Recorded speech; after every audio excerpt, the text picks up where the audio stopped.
Ratnakar Ausekar YouTube चॅनलवर पहा आपला आवडता कार्यक्रम पडद्यामागचं राजकारण. पडद्यामागचं राजकारण. सर्व प्रकारच्या राजकीय प्रचार सिरीजच्या निर्मितीसाठी एकमेव नाव Ratnakar Ausekar. Contact 9890 39 87 88. Online recording series देणारं महाराष्ट्रातलं एकमेव नाव रत्नाकर औसेकर. 51 आवाजांचा बादशाह रत्नाकर औसेकर. कॉन्टॅक्ट 9890 39 87 88. नमस्कार. रत्नाकर औसेकर यूट्यूब चॅनलमध्ये मी आपलं सर्वांचं स्वागत करतो. मित्रांनो, आता शरद पवार साहेबांची आत्ता प्रेस कॉन्फरन्स झाली आणि या प्रेस कॉन्फरन्समध्ये पवार साहेबांना पत्रकारांनी अनेक प्रश्न विचारले की देवेंद्र फडणवीस आणि एकनाथजी शिंदे साहेब यांचं शीतयुद्ध चालू आहे का? कारण ज्या पद्धतीनं एसटी खरेदी करायचा कॉन्ट्रॅक्ट देवेंद्र फडणवीसांनी रद्द केला, पंढरपूरचं 130 कोटीचं विकासाचं काम ते रद्द झालं, म्हणजे एकनाथ शिंदेंच्या अनेक चौकशा लावणे, एकनाथ शिंदे जे काही निर्णय घ्यायला लागले ते सगळे निर्णय रद्द करणे आणि यावरून या महाराष्ट्राचं राजकारण आता कोणत्या दिशेला चाललं आहे. आता एकनाथ शिंदे जरी बाहेर पडले तर फडणवीस सरकारवर फार काही परिणाम होईल असं काही आम्हाला वाटत नाही, कारण त्यांचं बहुमत भरपूर आहे. पण तरी पण आत्ता शरद पवार साहेबांना पत्रकारांनी प्रश्न विचारले की आपलं मत काय, तर त्यांनी सांगितलं की ही महाराष्ट्रासाठी अत्यंत घातक गोष्ट आहे. आणि अमित शहांसमोर एकनाथ शिंदे साहेबांनी एक डायलॉग मारलेला आहे की मैं टांगा पलटी करने वाला हूँ. आणि अमित शहानी सांगितलं की आता भाजपने आपला टांगा सांभाळायला पाहिजे. आणि यावरून अनेक तर्कवितर्क सुरू झालेले आहेत आणि महाराष्ट्रामध्ये हे सरकार कितपत टिकेल. आणि कदाचित एक शंका अशी वाटायला गेली आहे की कदाचित एकनाथ शिंदे हे महायुतीतून बाहेर पडतील का? कारण वातावरण सध्या तसं त्या पद्धतीनं बनतं आहे, ज्या पद्धतीनं हे वातावरण गढूळ झालेलं आहे, याच्यातून कुठेतरी आता शंका निर्माण व्हायला गेली की एकनाथ शिंदे हे समाधानी नाही आहेत. पालकमंत्रीपदाच्या वाटपाच्या बाबतीतसुद्धा एकनाथ शिंदे समाधानी नाही आहेत.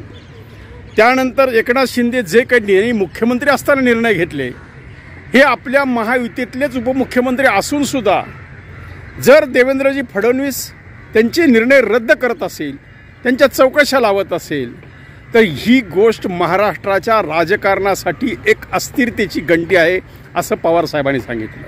शरद पवार साहेबांना अजून एक प्रश्न विचारला की पवार साहेब, कोकाटेंच्या बाबतीत आपलं मत काय, धनंजय मुंडेंच्या बाबतीत आपलं मत काय? तर त्यांनी सांगितलं की नैतिकतेचा आणि धनंजय मुंडेंचा काही संबंध नाही, नैतिकते आणि कोकाटेंचा काही संबंध आहे का नाही बघावं लागेल. म्हणजे नैतिकतांचा त्यांचा काही संबंधच येत नाही, कारण यापूर्वी अनेक अशा घटना झाल्या की ज्यांनी नैतिकतेतून आपल्या पदाचा राजीनामा दिला, पण तसं काही हे लोक देत नाहीत.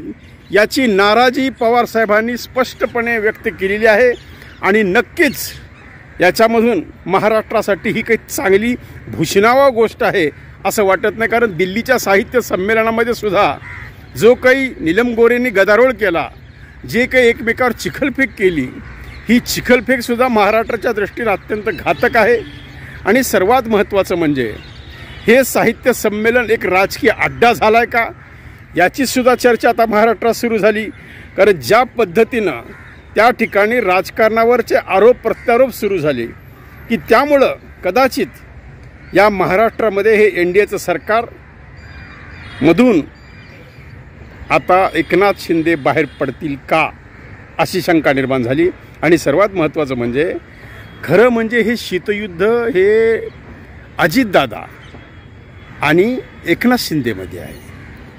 पण सर्वसामान्य माणसाला असं वाटतं आहे की देवेंद्र फडणवीस त्यांचं आहे, पण फडणवीसला कुठंतरी हायकमांडनं सांगितलं आहे का की आता बिहारच्या निवडणुकांनंतर जशा पद्धतीने नितीश कुमारला बाहेर काढण्याचा प्लॅन आहे, त्या पद्धतीनं आता महाराष्ट्रातून एकनाथ शिंदेचं काम संपलं, म्हणून आता एकनाथ शिंदेला आपण साईडला केलं तरी चालेल.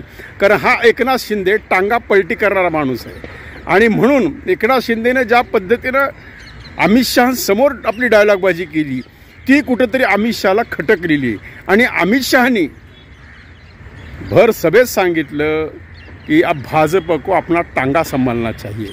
तर या महाराष्ट्रामध्ये खरंच टांगा पलटी होईल का अशी शंका आता निर्माण झालेली आहे आणि एक अस्थिरतेचं वातावरण निर्माण झालेलं आहे। कारण ज्या पद्धतीनं एवढे आरोप होऊन महाराष्ट्रामध्ये एवढे गदारोळ उठून मोर्चे निघून दररोज एक नवीन स्कॅम बाहेर येऊन सुद्धा जर हे मंत्री एवढे खुर्चीला चिटकून राहणार असतील तर या महाराष्ट्राचं भविष्य काय राहणार आहे। कारण मित्रांनो, सत्तामधून संपत्ती आणि संपत्तीमधून पुन्हा सत्ता हे दुष्ट चक्र आता हे महाराष्ट्र किती दिवस पाहू शकेल हा एक फार महत्त्वाचा प्रश्न आहे। आणि ज्या पद्धतीनं पवारसाहेबांनी नाराजी व्यक्त केली की एकनाथ शिंदे आणि देवेंद्र फडणवीसांमध्ये जे काही एकमेकाबद्दलचे कॉन्ट्रॅक्ट रद्द करणे, जे काही एकमेकाची कुरघुडी करणे, हे जे प्रकार सुरू झालेले आहेत हे महायुतीसाठी घातक आहेत। आणि यानंतर याही उपर पवारसाहेबांनी सांगितलं की धनंजय मुंडे आणि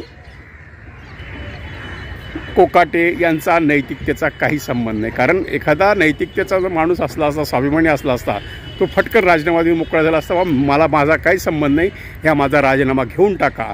पण मित्रांनो, आजचं वातावरण महाराष्ट्रातलं हे कुठंतरी सगळं एक प्रकार एकमेकाला शह देण्याचं राजकारण सुरू झालं आहे। पालकमंत्री अजून एक त्यांच्यामध्ये नाराजी आहे, याची कुठेतरी उत्तर एकनाथ शिंदे साहेब काढतायत का? आणि एकनाथ शिंदे आता टांगा कोणाचा पलटी करणार हाही महत्त्वाचा प्रश्न पडणार आहे। पण अजितदादांना प्रश्न विचारला की एकनाथ शिंदे कोणाचा टांगा पलटी करणार? अजितदादा म्हणाले ते आम्हाला काही समजलंच नाही ते कोणाचा टांगे पलटी करणार। पण खरं तर तो टांगा महायुतीचा पलटी करणार का त्यांना उद्धव ठाकरेंना काही सूचना करायची होती?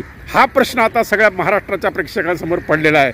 मित्रांनो, तुम्हाला काय वाटतं की एकनाथ शिंदे टांगा कोणाचा पलटी करताल? आपल्या कमेंट्स जरूर लिहा।